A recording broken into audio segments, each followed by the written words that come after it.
একটু বিবেকবান, তারা যখন বিবেক দ্বারা তাড়িত হয় তখন তারা কিন্তু মুখ বন্ধ করে রাখতে পারে না, তারা ভয়েস রেজ করে, তারা কথা বলে, প্রতিবাদ করে, প্রতিরোধ করার চেষ্টা করে এবং তারা মারা যায়।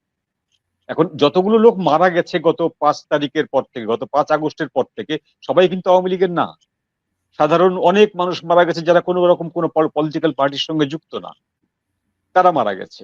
এই যে যে 3 জন মানুষ মারা গেল কুমিল্লার মুরাদনগরে, বা তার আগের দিন যে মহিলা ধর্ষিতা হলেন, বা মনিরুল ভাই যেটা বললেন যে 2 জন প্রতিবন্ধী মানুষকে যে হত্যা করা হলো, এরা কিন্তু কেউ আওয়ামী লীগ করে না। প্রথম কথা হলো ডক্টর ইউনূস প্রথম থেকে যে মিথ্যাচারটি করে আসছেন, সেই মিথ্যাচারটি হলো যে সংখ্যালঘু ভারতকে খুশি করার জন্য বা ভারতকে সন্তুষ্ট রাখার জন্য যে যে সংখ্যালঘুদের উপরে এখানে আক্রমণ করা হচ্ছে সেটা সংখ্যালঘুত্বের কারণে না, ধর্মের কারণে না, এটা পলিটিক্যাল রিজন। তারা আওয়ামী লীগকে সমর্থন করত, তাই আওয়ামী লীগের দুঃশাসনের মানুষ ক্ষুব্ধ হয়ে, আওয়ামী লীগের প্রতি ক্ষুব্ধ হয়ে এদের উপরে আক্রমণটা করছে। এটা ধীরে ধীরে কমে আসবে। এই মিথ্যাচারটি উনি আগস্ট মাসে করেছিলেন, সেপ্টেম্বর মাসে করেছিলেন, এবং স্টিল নাও উনি এটি করে যাচ্ছেন, তাই না? তো বিষয়টা তো এটা না। একজন হিন্দু রমণী, তিনি জীবনেও হয়তো ভোট দিতে যাননি, তার বয়স যদি 15 হয় সে ভোট দিবে কি করে? আজকে যে শিশুটি মারা গেছে মুরাদনগরে, সে তো ভোটার না, সে আওয়ামী লীগকেও ভোট দেয়নি, বিএনপিকেও ভোট দেয়নি, তাকে তাকে কেন মরতে হলো?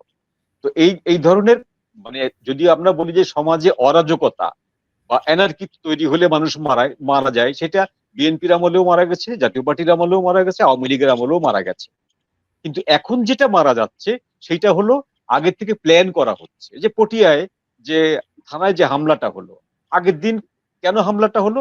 যে তিনি একটি বৈষম্য বিরোধীদের মিছিলে বা জুলাই যে উৎসব করতে যাচ্ছে তারা, সেই মিছিলের সমালোচনা করেছিলেন এবং বলেছিলেন যে এই মিছিল করতে দেওয়া হবে না। এবং ওই দিন তাকে ঘোষণা দেওয়া হয়েছিল যে তাকে তার রক্ত ঝরাতে হবে, প্রকাশ্যে ফেসবুকে ঘোষণা দেওয়া হয়েছিল।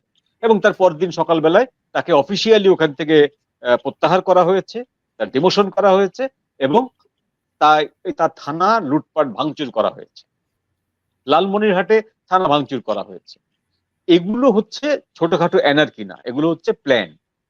এগুলো প্ল্যান হয়ে যায়। এই প্ল্যানটাও কিন্তু আমি আবার পিছনে নিয়ে যাই, সেই হিটলারের আমলে নিয়ে যাই। হিটলার আইকম্যানকে বলেছিল মানুষকে এই পরিমাণ টর্চার করতে হবে, এই পরিমাণ নির্যাতন করতে হবে, যেন একটা নির্যাতন দেখে, একটা মানুষের অত্যাচার দেখে যেন হাজারটা মানুষ আতঙ্কে কাঁপতে থাকে। হুম। তো এই ঘটনাটা হিটলারের সময় ঘটেছিল। তো সেই ঘটনাটাই বাংলাদেশে এখন আবার রিওয়াইন্ড করে ঘটছে, যে একটি হিন্দু পরিবারকে।